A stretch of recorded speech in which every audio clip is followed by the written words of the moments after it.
बड़ा सुंदर लगता रू हो। केकरा से बतियाता रे? केकरो से बतियाई, तोरा उसे मतलब? साले मौगे से बतियाइब, पारे रहबा जिंदगी भर। ए साला मौगी से बतियाई चाहे छोरी से बतियाई, तोरा उसे मतलब? अरे साला त मौगी से न बतियाइबे, कौन छोड़ी तोरा से बतियातो? ई सारा के हमर बियाह नहीं के होत। तो कर हम लोग ले बनियो। रे साला घर में बारे बर तू, तो पहले हमर बियाह होई कि पहले तोर बियाह होई? साला कुटुम आके भाग जाता। कहता नहीं मुंह में मुल्तानी मिट्टी लगावा, कोनो क्रीम लगावा कि चेहरा साफ होई। अब बियाह करेला बेचैन रहियन, राक्षस कहे के साले।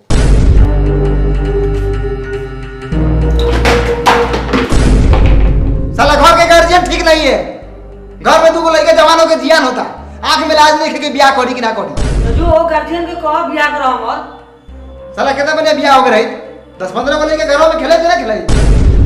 साले बियाह करला बेचैनी धले बा। कमाल है, कमाई चाहे ना कमाई, जवानिया उफान मारता कि ना मारता। हमो 2-4 को लड़की से प्यार करी ले, मोहब्बत करी ले, इकरार करी ले, बयान में लेके भाग जा, समाज क्या कही? फलावा का लड़का चिलावा का लड़की लेके भाग गेल, नाम हमर डूबी कि तोहर। रे साला पहले बड़का कोई तब तो और होई, बड़का कोई हमर लड़का के होई। भाई साला मौगी सबके फेर में रहता। लाओ बुलेट के चाबी लाओ, चौक पर से आलू चौक के आई। हट, गाड़ी में तेल लेके ना देबो। कह दे नहीं चाबी दे, चुपचाप तो घर में आग लगा दे हम। लो चाबी। बुलेट रखिए ना, तेल नहीं है। देखो तो ना साला के मन के बढ़ल।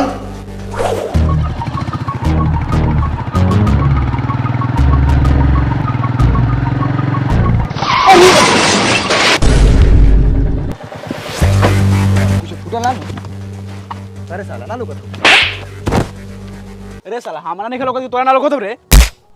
हमरा नहीं खेले। बैठ साला बैठ। तनको साला का गाड़ी छिला लोई। ता साले तो चाबी से गाड़ छिलम गाड़। रे का बेले रे काला लड़त रे स। ए हाय सरवा आनर लेकिन साला साइकिल चलावता। बताओ तो हमरा बुलेट के ठोकर मार देल। हम साइकिल चलावत रहनी हां। अब साइकिल पर बैठ के माल से बतुआत नहीं, उतने में आके ठोक देला। हमारे लागल ऊपर से। का बाबू काहे ऐसे कैले बड़ा? बेचारा गरीब बा, साइकिलो तूर देला, 200-300 रुपया दे दहु। 200-300 एकर बाप देखले साला के 200-300 रुपया। साला के 10 रुपया लेकिन मुंह नहीं खे। 200-300 रुपया चाहिए। इधर साला 50 रुपया बनवा ली इधर। धला कम नहीं खे। धर जो निकल। साला गरीब के बच्चा कहीं का। अब बबू तोरा पापा के नाम का भेल? भूला दास। का बात बा? अच्छा भूला दास के लइका बड़ा। अरे ओतही तो हम जाते रहनी है। काहेला? ना ऐसन कोनो विशेष बात नहीं खे, एगो बढ़िया लड़की के रिश्ता रखे एला जात रहनी है। जी प्रणाम। खुश रह। आ पापा जी घर ही बारन। चली ना बुलेट से छोड़ देता नहीं। बैठी। बताओ तो कितना बढ़िया स्वभाव बा लइका के। तू ही बड़ बड़ा? ना हम छोट बानी। अच्छा चला।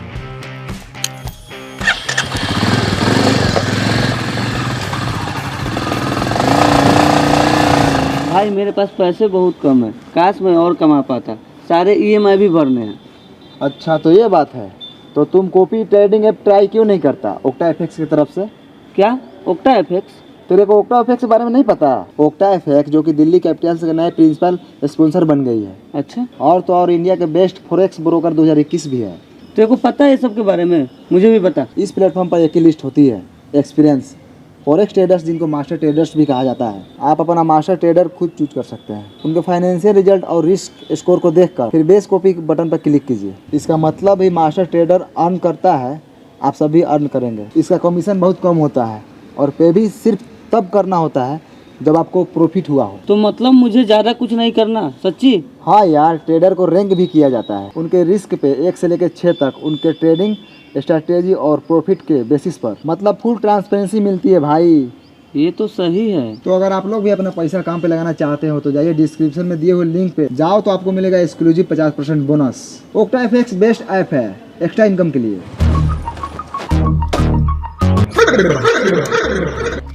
अरे तेरी के, ई तो साला अगुआ बा, डाबर दलाल। देखल जाओ, ये बा हमार घर, पूरा दूध लेकिन उज्जर चमकता। केहू बेटी चौदह के घर नहीं कैसे पूरा गाँव में। ऐसे ना कहे के, भगवान के दया दृष्टि बाकी तोहनी के ऐसन घर बा, हो सकता काल ना रहे। ए रही नु कोनो टीना के घर बा कि आनी में उधिया जाई? ईटा के नु बा, मसाला सीमेंट से बनल पूरा दबा के। अच्छा आवाज जाओ, पापा छते पे बारन।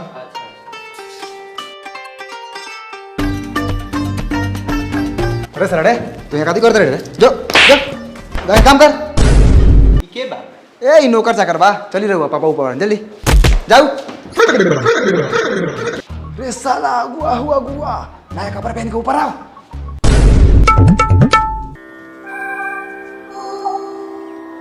प्रणाम भूला दास। जी प्रणाम प्रणाम। कहीं ना डाबर दलाल जी। जी सब कुशल मंगल।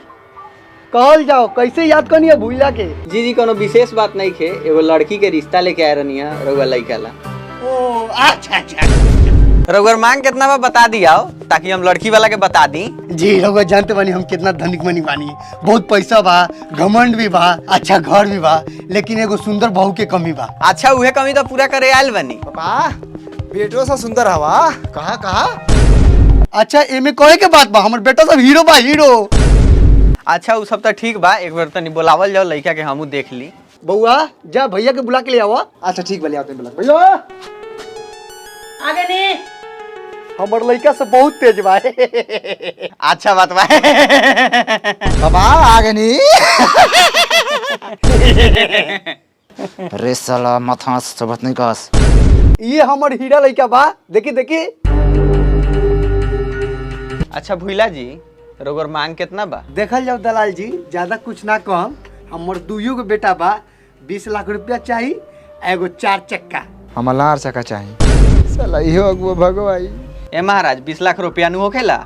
लड़की बा टॉप क्लास के, रउआ लइका बा थर्ड क्लास के, और ऊपर से रउआ बिखाई ने हगतनी। हाँ रउआ बात एकदम ठीक कहता नहीं। देखल जा भूला जी, हम चीर फाड़ के बात बोलतनी, ज्यादा बतियाला के कोनो जरूरत नहीं है। 3 लाख रुपया मिली, एगो हीरो चाहे हुंडा के मोटरसाइकिल मिली, चैन सिकड़ी मिलबे करी। 3 लाख रुपया का भीख ले हम अपना लड़का से लाट साहब लेकिन पोसले बानी। पैसा कौड़ी जमीन जाता के हमरा कमी बा का? कुछो के कमी नहीं के सब बा, लेकिन साला एगो लड़की नहीं के जरूरत। साला ही ब्लैक कोबरा ला। साले जिंदगी में बुरा है तू साले जैसन बाप के चाल पर। हम जाना तानी कि रउआ लगे बहुत धन दौलत बा, लेकिन हमरा नहीं लागत कि रउआ लड़का के 5 लाख रुपया मिली। सीधा सीधी बात बताओ तानी, हम 3.5 लाख रुपया तक दिवा देम। अगर रउआ राजी बनी तो ठीक बा, आना तो अब हम निकली ले, हमरा बहुत लड़का देखे जाए के बा। ए डाबर दलाल जी क्या खिसा के भागत नहीं महाराज? कोनो राउर बेटी बहन बा, चलू रउआ से बतिया एक बार। नहीं हमरा से बतिया। ए महाराज रउआ खिसा के भागत नहीं, हम मानी हमरा से बतियाई ना। कथी बतियाई तोरा से? तू ही बताओ, तोरा भाई के मुंह 20 लाख रुपया लाइक बा? अरे हमारा भाई साला के तो मुँह 1 लाख रुपया लायक नहीं खे, लेकिन रउआ 3.5 लाख रुपया दिया नहीं, 4 लाख रुपया दिवा दी। हम रउआ के 50,000 रुपया ऊपर से दे दे हम। ठीक बा, रिक्स तो बहुत बा लड़का के रंग रूप देख के जी। लेकिन कोशिश हम अपन पूरा करके बिहान लेके आओ तनी। जी लेके आवल जाओ, बियाह करावल जाओ। बहुत मेहरबानी हो रही। ठीक बा बुआ, आवल जाओ, बैठल जा। ई हो गेल लड़का के पट्टी पर्दार के घर, आ ई हो गेल लड़का के घर पूरा चमकता धमकता उज्जर लाल से पेंट कर। अलग अगुआ साला दूरा के लेके। प्रणाम। अरे डाबर दलाल जी खड़े बारन, कुर्सी नहीं के। बउआ एक आध गो कुर्सी लेके आवा। ए पापा कुर्सी मांगत हवा। अरे तू कहाँ तेरे? तू मत जो, ला हमरा के। ए हट साला, हमर कुटुंब आइल बा कि तोहर रे? अरे अरे अरे जा। जी बैठल जाओ। प्रणाम प्रणाम प्रणाम भैया।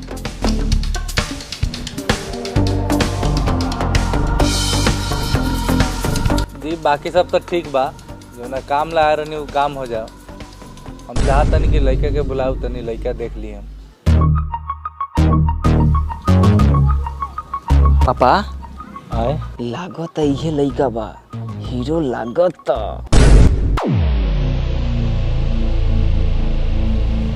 हाँ तो अब लेन देन के बात क्लियर हो जाओ, रउअर कितना मांग बा, हम कितना दे सकब, ई सब फाइनल हो जाई तो ठीक रही।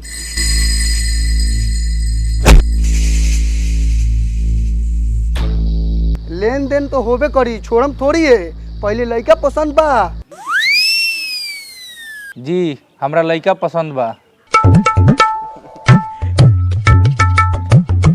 बउओ तोरा लड़का पसंद हो? हाँ ठीक लागत है, तनी लखुरात बा, लेकिन दीदी लाइक सही बा। ये सरवा का धन संपत्ति के कोनो कमी नहीं थे, तैयो हमरा दूरा पर रात दिन उठन बैठन करले। ई सरवा तीन को कौन बारे, लेकिन एक हम नहीं चिन्हत। सिलेंडरवा के कुटुंब आइल है। करियाकवा के। हाँ कुछ पूछे के बा, पूछ ली। हाँ पूछ ली, कुछ संकोच ना रहे के चाहिए। तो बउओ बाबूजी के नाम बतावा। जी भूला दास। बउओ तोरा से ना पूछनी है, हई बउआ से पूछनी है जिनका ला बातचीत चलता। जी हमारा से पूछल जाओ, बहुत तेज लड़का बानी। नाम मोबिल कुमार, बाप के नाम भूला दास, दादा के नाम धनीलाल दास, परदादा के नाम भिखारी दास। ग्राम घटियापुर, थाना मोतीपुर, जिला Muzaffarpur, Bihar. 843111 pin code. Mobile number 99 चुप रे बनारा। ए महाराज, दोनों में से केकरा के पसंद कइनी हो? हई चश्मा वाला बउआ के। चश्मा वाला तकबो ना करो ओकरा पर, बहुत कीमत बा ओकर, रउआ से ना किनाई। काहे ना किनाई हो, कोनो हीरा मोती हवा का हो दलाल जी? कथी कह के बोलेले रहनी, चुप काहे बानी? ए महाराज हम कथी कही हो, हम तो पहले ही बतैले रही कि लड़का हीरा बा लेकिन थोड़ा समता बा। हीरा ई तो पूरा जीरा लौकता, तेल में छेवकल। काहे बोला तारा हो? माना तो नहीं भाई थोड़ा करिया बा, लेकिन हमनी के पास धन संपत्ति की कमी थोड़ी है बा। तोर बहनी हमारे घर में आई नु तो राज करी राज। बात सही बा पद्मेश्वर जी, राउर बेटी ये घर में आई तो राज करी राज, एमे कहीं से काटे वाला बात नहीं है। अरे ये लोग खानदानी नु बा। हाँ हाँ, और पकड़ का झाट वालो खानदानी बा। महाराज लड़का पसंद बा तो बोलू, बात आगे मैं बढ़ो। ना पसंद बा सेव बोलू, लेकिन लड़का करिया बा कह के बेइज्जत ना करू। लड़का फेकल नहीं के हमर। हाँ सोच ला, रोज हमारा घर में खस्सी मुर्गा मच्छरी बनले, खाए पिए में दिक्कत ना हुई रारू बेटी के। अरे बउआ रे चुप रह, आज के डेट में ई सबके घरे बनल है। भोला जी हमनी के 10 मिनट के समय देवल जाओ। पद्मेश्वर जी होने चलल जाओ, कुछ बात करे के बा। चल बबू जा दे कुछ बतियाई साला सा। देखल जाओ पद्मेश्वर जी, ये लोग खानदानी बा, लड़का के धन दौलत बा, खेत बाड़ी बा, तनका समते नु बा, तो का करे के बा, ओकरा के चाटे के बा। ये घड़ी ऐसा क्रीम आवता कि 2-3 दिन लगाई तो बड़े लगी। वो सब तो ठीक बा दलाल जी, रहुआ तो जानते बारी कि ये घड़ी के लड़की सके स्मार्ट लड़के चाहिए। ठीक बा, देखा तनी ये घड़ी धूप कितना बा, घाम में घूमत हो, ये चलते करिया हो गल बा। शादी बा 10-15 दिन घर में रही, अपने गोरा जाई। वो कोनो लड़की बा। अच्छा ठीक बा, तो क्या ई लोग से पूछ ली लड़कावा के बारे में कि लड़कावा कैसन बा। पूछी भाई साहब, भूला जी के बड़का लड़कावा के चाल व्यवहार कैसन बा? हमार का लारे जाना था ओकरा बारे में, ओकर चाल स्वभाव कैसन बा। ओकरा घर से हमरा खाना पानी ना होखले, बातचीत सब बंद बा। मोबिल बुढ़वा से साला कुछ बतियाता। अबे बतियाए देना, खाली भड़का दी न तो साला सा के घर में घुस के मारल जाई दोनों बाप बेटा के। ए चलू महाराज, पट्टी पर्दार केहू के ठीक ना होखेला, एक दूसरे के देख के जलत रहेला। उठ उठ उठ। ठीक बा, लड़का हमरा पसंदे बा, चली अब लेन देन के बात क्लियर हो जाओ। हाँ तो दलाल जी के पता बा, बतलई हुई मांग कितना बा? जी पता बा, 4 लाख रुपया, एगो स्प्लेंडर गाड़ी, एक भर के सोना के सिकरी। 4 लाख रुपया एगो गाड़ी के कहलक ह? ए हम कहनी रघुवर बेटा से बात भेल बा। ठीक बा, हम अपना बेटा से बात कर लो। बउआ हेने आओ। कितना कितना रुपया कहले बारे? 4 लाख। 4 लाख? साले तोनी के जिंदगी भर कुंवारे मुआ देम, लेकिन 4 लाख में शादी ना करम, चाहे कोनो के लेके उड़ा जा। साले मालिक बन।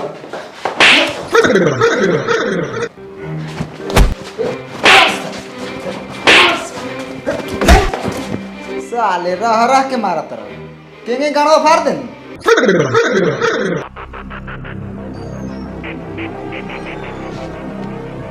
ए तू ही बोल।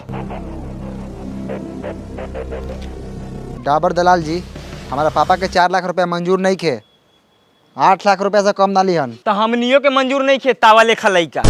4 लाख से एगो झरल झट ज्यादा देबे न करम। चल बगू, चला, ऐसे ऐसे लड़का बहुत मिली। अरे अरे ए महाराज, ए पद्मेश्वर जी, कहाँ जाता नहीं हो, रुकी ना। ए छोड़ी महाराज, ना रुकब। चल बउआ चल, साले के बियाह हो चल।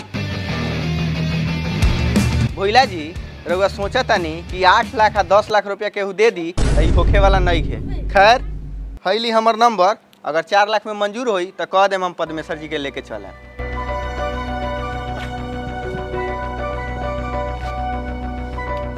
साला हमनी के जवानी हिलोर मारा था, आ इनका 8 लाख चाहिए।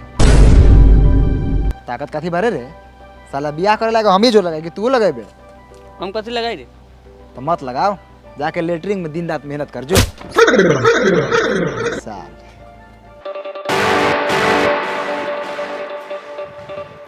देखिए हो घर कितना बढ़िया बा। आई बैठी, हम बुला के लेके आवत तनी।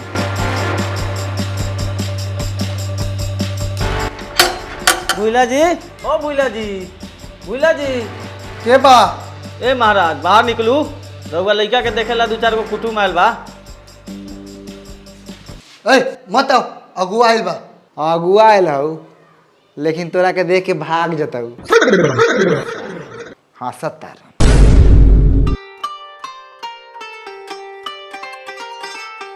जी अपने लोगन के परिचय? जी हम है रवि रांडवा, हरमखोरपुर से आयल बानी। ई है लड़की के पिताजी, हम है लड़की के मामा, अब बाकी लोग गांव समाज के बा। उ सब बात तो ठीक है बा, लेकिन रउआ लोगों के पता होई कि हमर मांग कितना बा? सब पता बा। 8 लाख रुपया कैश, एगो बढ़िया मोटरसाइकिल आ सिकरी उकरी औठी उठी वगैरह वगैरह। जी जी जी, अंगूठी सिकरी ठीक बा, अगेरा वगैरह ना चाहिए। हमार लाल अगरे बगरे बोलले बारा, बोले के लूर झाट नहीं किया, साले अगुआ बनल बारा। जी ठीक बा, रउर मांग सब मंजूर बा, रउआ अपन लड़का के बुलाओ जा, हम देख ली। जी बुला देतनी। बेटा सिलेंडर।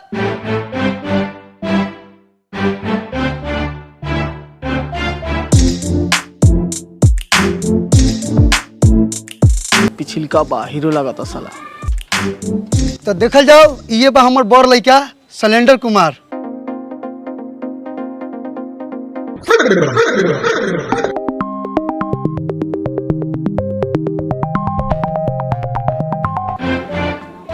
ए हम तो जानते रहने की भाग जाएगी। लौड़ा लाख मांगा।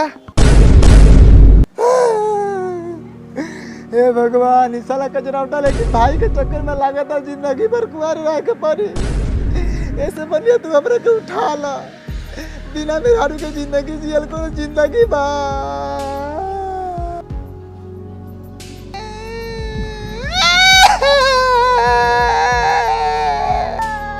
बेटा मोबिल चुप हो जा, अब तोनी के दुख हमरा देखल लिखे जा। जोन कुटुम होता इस साला सिलेंडरवा के देख के भाग जाता। इस साला के चक्कर में तू काहेला कुआर रहब? डाबर दलवा नंबर दे के गेल बा, फोन करके बुला लो तनी। 4 लाख रुपया एगो बाइक देवता, ओकरे से रिश्ता फाइनल कर लो तनी। जा बेटा जा, खेला कूदा, हम अभी डाबर दलाल लंग फोन लगावा तनी।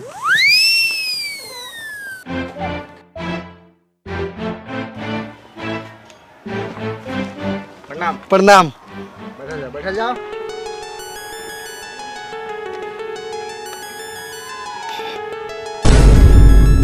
हाँ तो मान गए नहीं रहुआ। मनती तो नहीं है, लेकिन सोचनी गरीब के लड़की के उठा ली, पुण्य के काम होला। हमनी के गरीब नहीं थी, गरीब रहती तो 4 लाख रुपया मोटरसाइकिल आ चैन ना देती।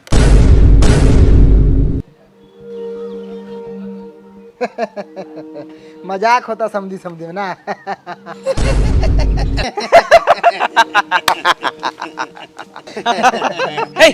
कौन बात पे हे कैले बारा, काम के बात करा ना।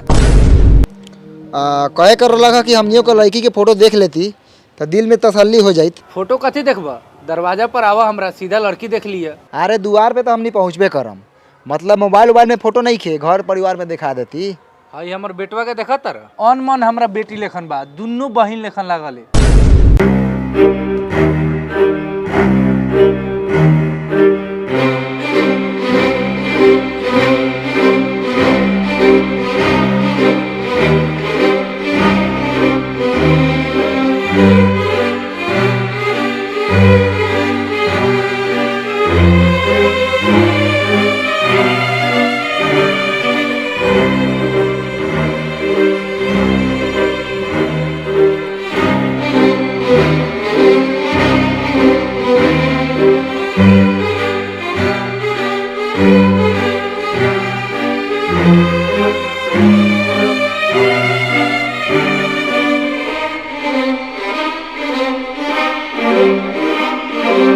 बउआ, ए बउआ, ए बउआ, कहाँ ध्यान बा? बाबा राउर बेटी पर। हाँ भले बेटा पर। ए, नींद में बढ़ेगा, जाके नाश्ता ले आओ।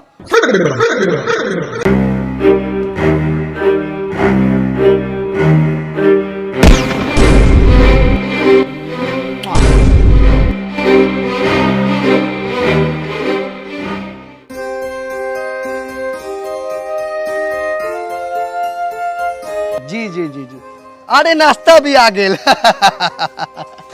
बढ़ावा बढ़ावा नाश्ता बढ़ावा। ई रहल मुजफ्फरपुरिया नाश्ता। अरे खाऊ खाऊ लजाऊ ना। आलू के भुजिया काट के ले यार बनी पाकिट वाला दुकान में ना मिलल हा। आ दूगो उजार का रसगुल्लो बा। अरे बउओ केला के नाश्ता लियला कोनो में 2 गो बा हो में 3 गो बा। जा एमे एगो बेसी बा। हाँ एमे 2 गो बा।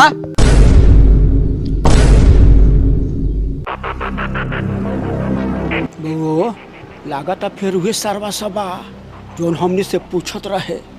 हाँ नाश्ता करता साला सब, लागत रिश्ता पक्का हो जाए। नाश्ता पानी तो हो गेल, लेकिन एक बात सुन ली भूला जी, शादी से पहले 3 लाख रुपया कैश मिली आ 1 लाख रुपया आ मोटरसाइकिल शादी के बाद मिली। मंजूर होके तो बात आगे बढ़ो। ना शादी के बाद ना, शादी से पहले बुड़बक समझत रह। तो रिश्ता कैंसिले समझी। ए महाराज रिश्ता कैंसिल काहे होई? हमने पैसा के रिखिया है। अरे वो गाड़ी या पैसा बियाह बाद दे हम। ए तू बोलेगा, तू मालिक है। तो ठीक बा, बियाह बादे पैसा देम रहुआ, कोनो दिक्कत नहीं के। डाबर दलाल जी थोड़ा एने आई, कुछ बुझे के बा। ए बबू तू एने आ।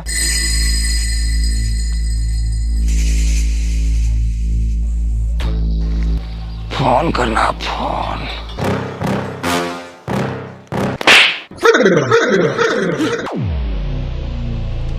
ए काला मरलो रे? ए सार हवा डोमकच खेलत रहा।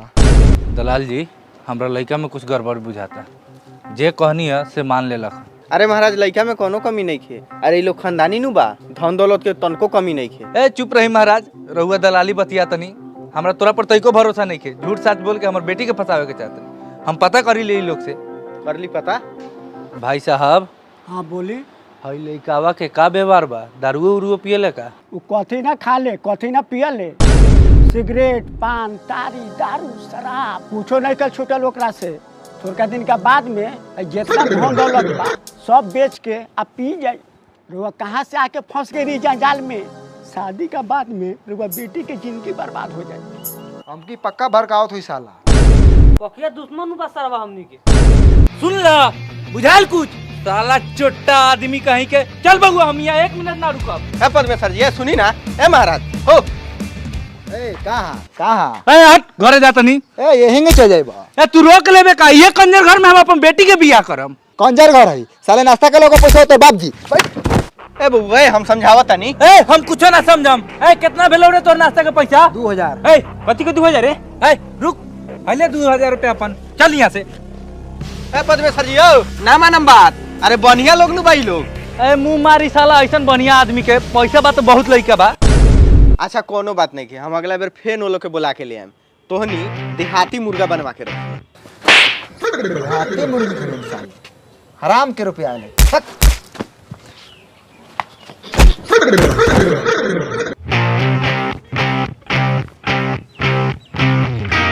साले दोबारा रिश्ता लेके आ गला नु, मारत मारत मुंह आ देम। अच्छा अगुआ लाज जूता गाड़ी बात सुनत रहले। अगुआई छोरम थोड़ी है। तोहर ना भेल तो दोसर लइका देखम, दलाली कमाएम। साला हमरा बियाह के टेंशन धइले बा। रे साला हमरा टेंशन नहीं के, तोरा कथी के टेंशन हो रे? रे तेरी तो तोर भगवान भरोसे नु बियाह होतो। बउओ जा 1 किलो गैंचा मछली ले आवो आ 1 किलो तारी। आज खुशी के दिन बा। आ पियल नहीं खाई नहीं हेबे। साले के शादी कट गई। मनाओ खुशी। बड़ा बढ़िया काम करे बरे साला। हमनियों के देख लो तनी कैसे तो अपना बेटा के बियाह कलो तरे। कौन सरवा रोक ली? हमरा बेटवा के बाल उखाड़ के मोछ बना ली ह।